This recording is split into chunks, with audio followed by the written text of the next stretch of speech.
Do you listen to much hip hop at all? Or just Nelly? I do. Yeah, I do. I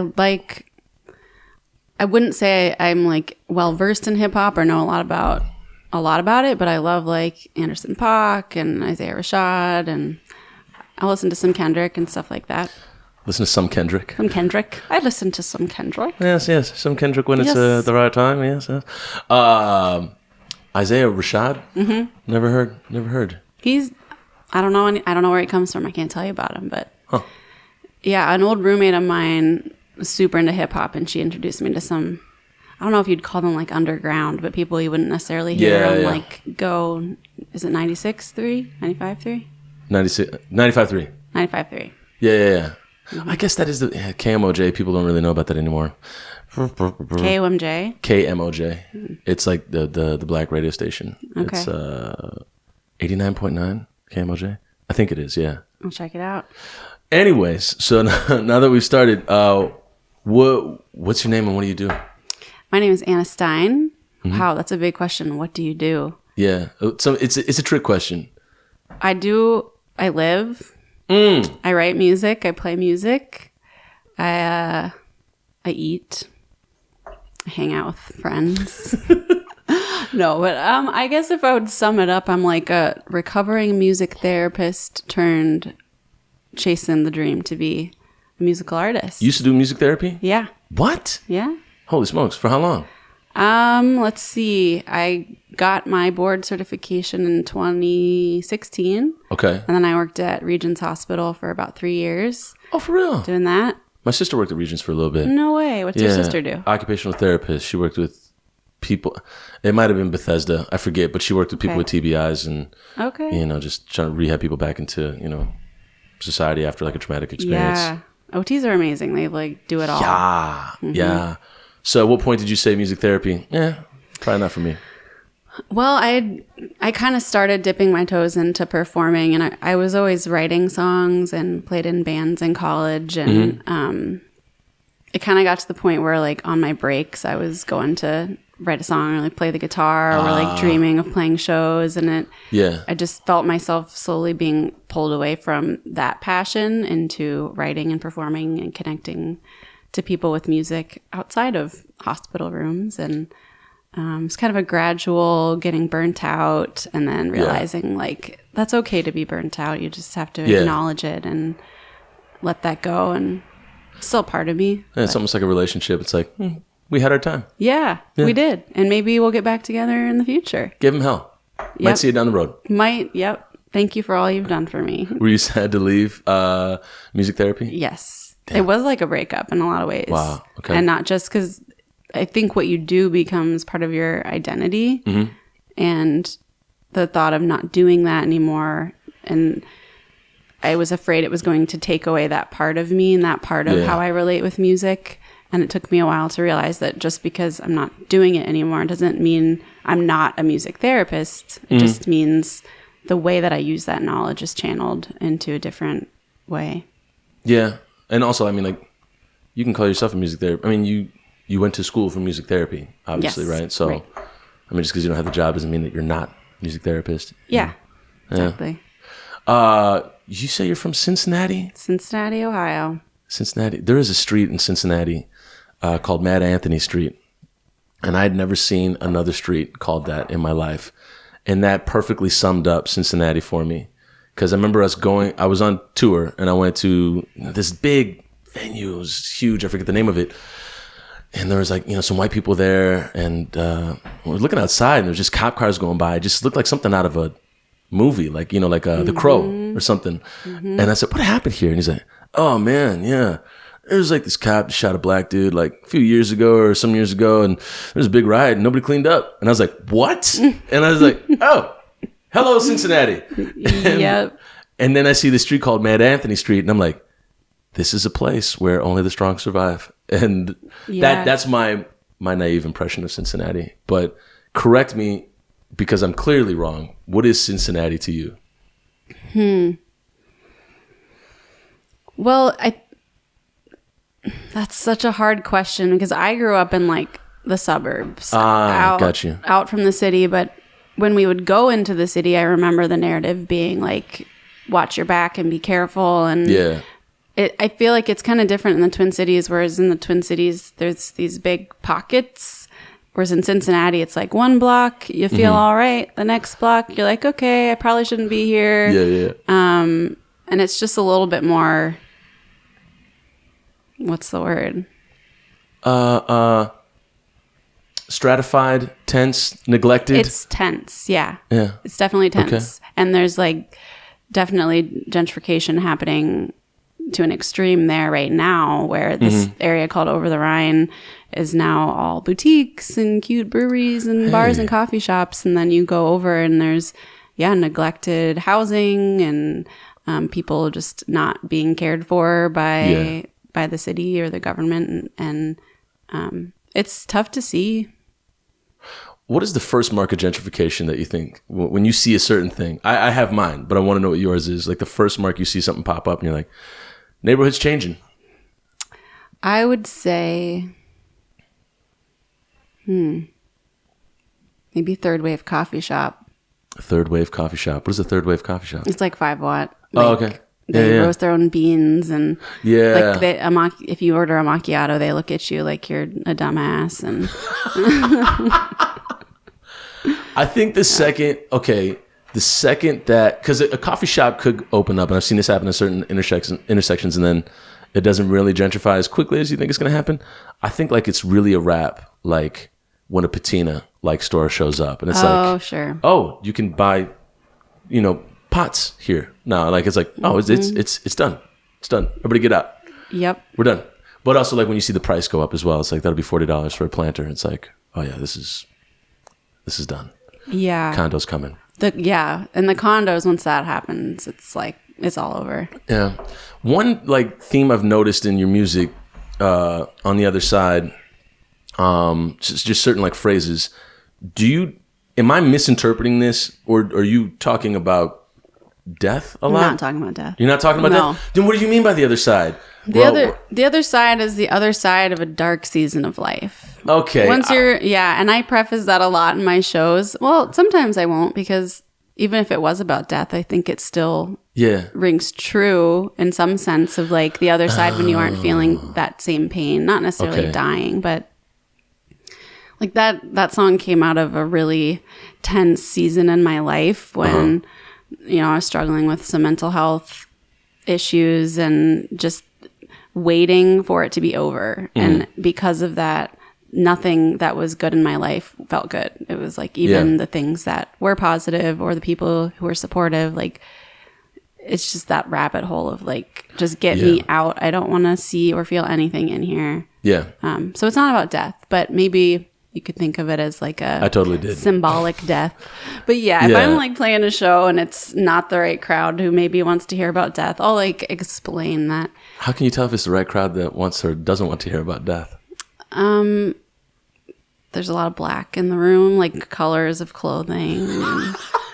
It's like probably not like the middle-aged ladies crowd. Yeah. You know. Yeah. How'd you feel about the crowd this past Sunday? I thought it was pretty good. Yeah. It felt like a good energy of people who wanted to experience new music, and that's something I really appreciate about So Far Sounds. Yeah. But one thing I have learned since starting to really like put myself out there is analyzing the crowd can sometimes be kind of counterproductive. Yeah. And then I get in my head and I'm like, oh, well, they're not going to like this song. So I got to change myself and like morph to fit this mold of this crowd when you really don't know. Like someone could be having a bad day and that's why they're scowling at you, not because they think your song is stupid. And they also showed up to see your music, or see and hear your music. I would say see and hear, but they came to see it because they can hear it whenever they want to. Yeah. But you can't, that's a tough spot to be in because I do the same thing. And it's like, oh, let me, try and, change the narrative to suit their needs. And then you end up kind of like compromising your own performance. Yeah. It's kind of self-betrayal in a way too. Because it's like. Self-betrayal. Yeah. You're trying to belong to someone else instead of belonging to yourself and your own music and your own mission. And that's, once you get down that road. That's not good. a great way of putting it. You're trying to belong to somebody else instead of belonging to yourself. Yeah. Yeah, that's probably the past 2 years of my life. I can relate. Yeah, that's a whole ass season. Yeah. So the one song that stuck out to me as I'm going through, your entire Spotify is Threshold of You. And I'm curious, when you wrote that song, what place were you in when you wrote it?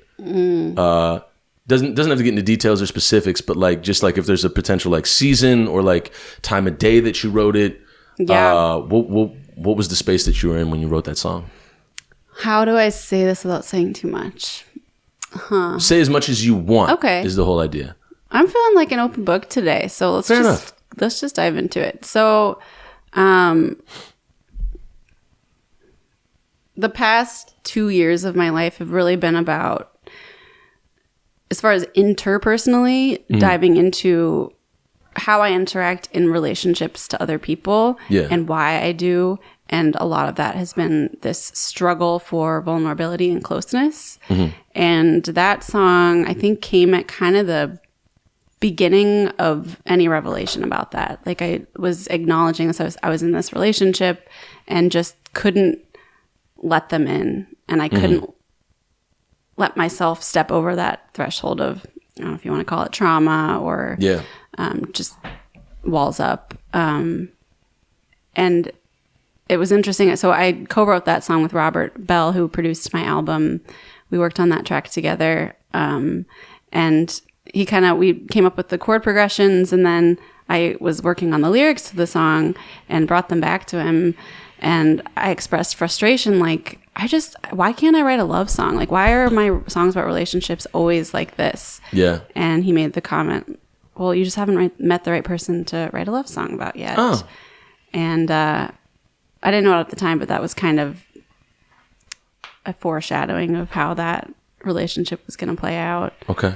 And yeah, now I've written my first love song and done a lot of work on what those walls are and why I felt like I was always kind of living in this space of the threshold of withholding myself and accepting love and support from people.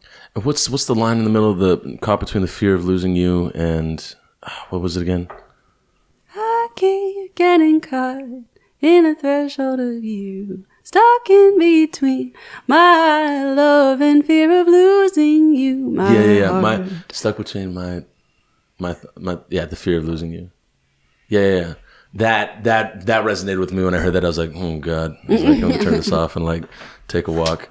Yeah. Would you say it's a love song though?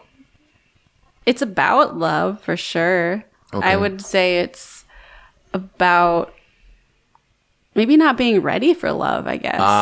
Yeah. That was during a time when I still had a lot of work to do on myself to be ready to acknowledge my own junk. And I feel like oftentimes in relationships, attention arises and it's easy to catastrophize versus looking inward at okay, this is actually just something in me being triggered and recognizing what those walls are and how to feel them in your body. You ever listen to Esther Perel? No. Oh, goodness gracious. Should I? She talks about that a lot, looking inward, as opposed to going outward, because she gets she's a relationship psychologist, marriage therapist, but she talks about she gets all these listener letters and she reads them and then speaks back to the people. Cool. And the idea is that, God, there's just one thing she said, somebody wrote in and they were like, when I'm late, my partner's like, oh, how dare you? But when they're late, I'm accepting. And she says, well, in relationships, when one person does one thing, it's just contextual. When somebody else does it, it's their being, it's their character. And in Western civilization, we say you're stupid, as opposed to you're doing a dumb thing right now, your behavior. Yeah. And so we tend to assign the behavior with the entire character of the person. Yeah.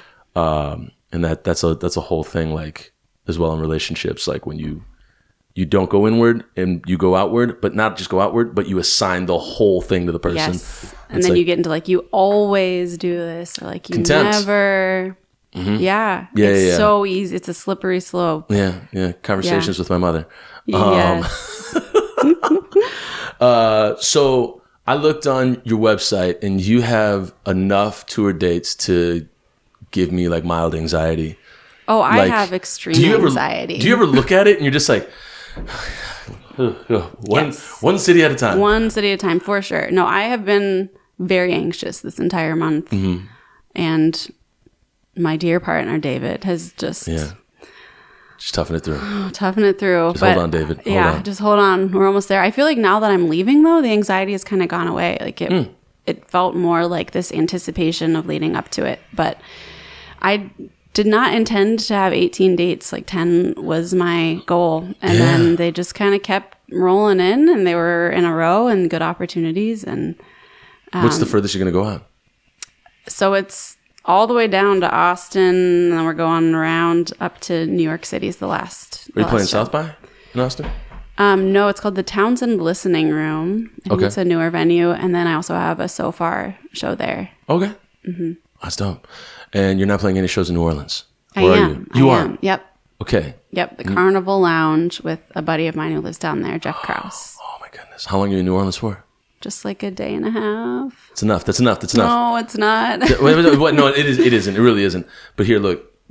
There's two things. If you can do two things. One, you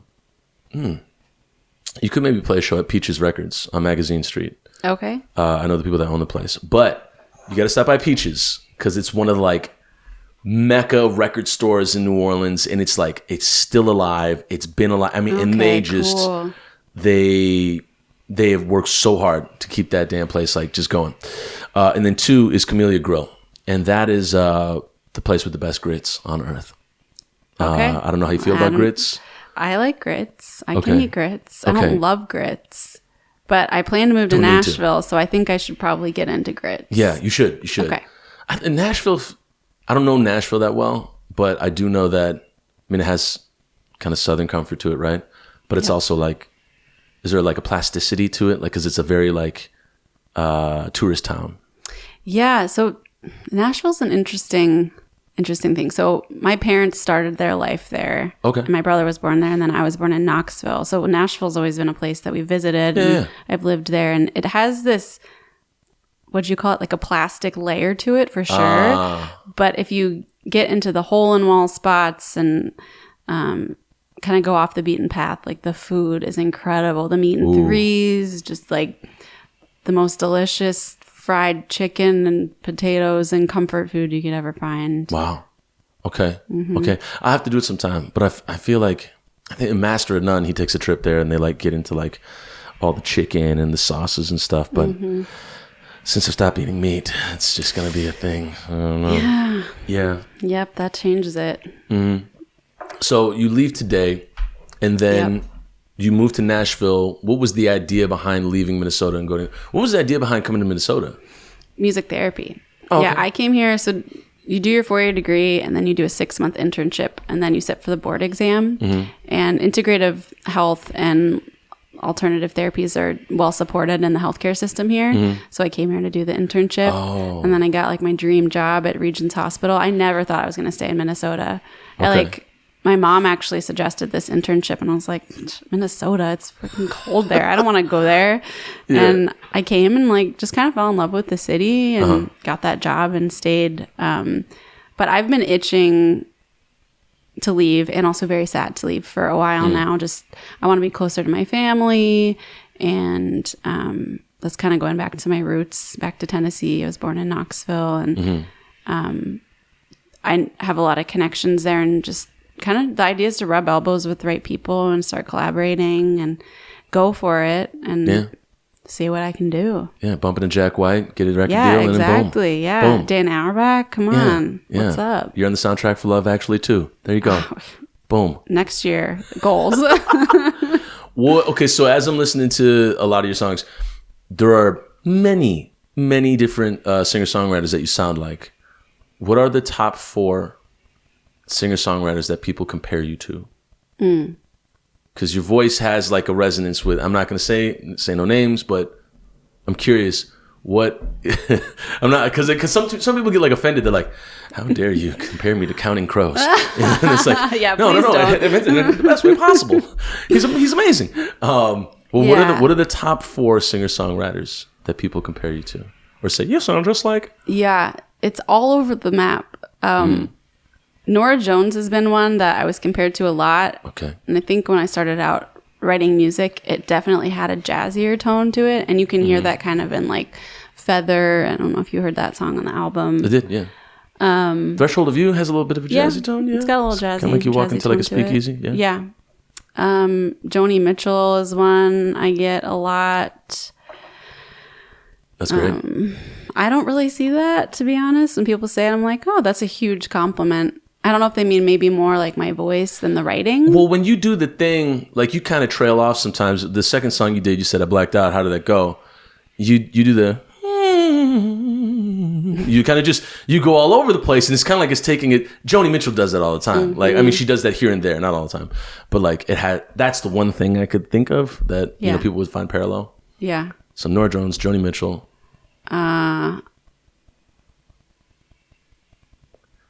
There's a 90s group. I don't know the name of it, but I don't know. You go ahead. The Indigo Girls? What? The Indigo Girls?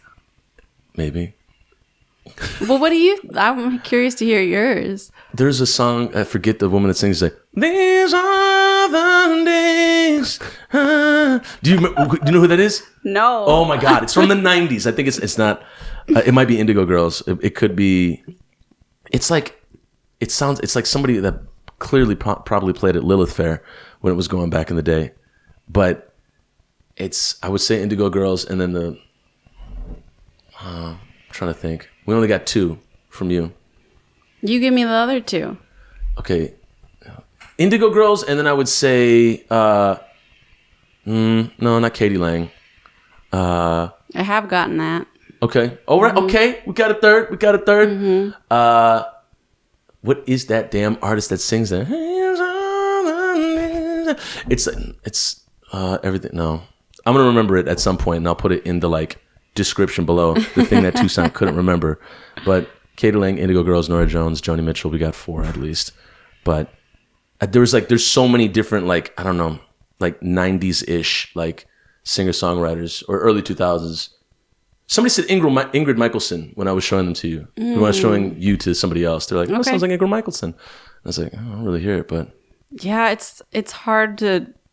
Because similar to how I try not to, like, look out into the crowd and belong to them. I try not to, like... Mm-hmm. I don't know. I don't really know what I sound like. But then in that question, because the idea is that... The reason why I asked it, and I didn't want to sign my own comparisons, which we got into anyways... Is there a sense of like the like detaching when somebody says, "Oh, you sound like that person"? Is there a sense of kind of like forcible detaching you from your own music in that suggestion? Yeah. And so does that ever get on your nerves, or do you say, I sound like Anna Stine? I wouldn't say it gets on my nerves. Like I'll always take it in and kind of process. Like, I wonder what about that artist it sounds like, but.